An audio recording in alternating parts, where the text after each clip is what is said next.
Warren Evans, the National Sales Manager for Dixie Chopper. We're part of the Alamo Group under Rhino Ag. We'll be manufacturing the Dixie Choppers at the Rhino facility in Gibson City. As most of you have seen in the Rural Lifestyle Dealer, there was an announcement about the purchase from Alamo Group, purchasing Dixie Chopper on August 5th. We had to have everything out of the Dixie Chopper facility by the last day of August. So it's been a mad rush to get here to the show.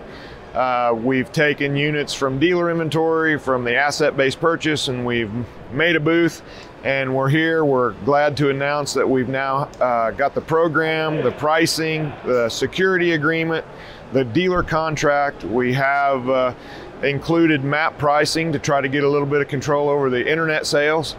For dealers, we have parts and service warranty all up and going out of the Greencastle facility.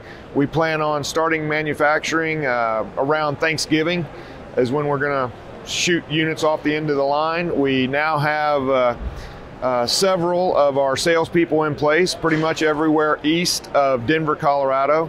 We're covering that. They're getting their new trucks and trailers and learning the ropes of the Dixie ZTR world. But I just wanted to make sure that the dealers knew that we're up, we're running, everything's available. We are sending weekly communications to all the Dixie Chopper dealers that have emails on file, but not all the dealers who look at Rural Lifestyle Dealers get that information. So we wanted to make sure to let everyone know, follow up from the previous story that Rural Lifestyle ran on the Alamo purchase, that everything's up and running, parts are available, and we plan on starting production very close to Thanksgiving, and we have the programs, the pricing, the contracts. We're ready to roll. If you have any questions, be sure to contact Rhino Ag or myself, Warren Evans, and my cell phone number is 217-402-3975. Email aevans@rhinoag.com. Thanks.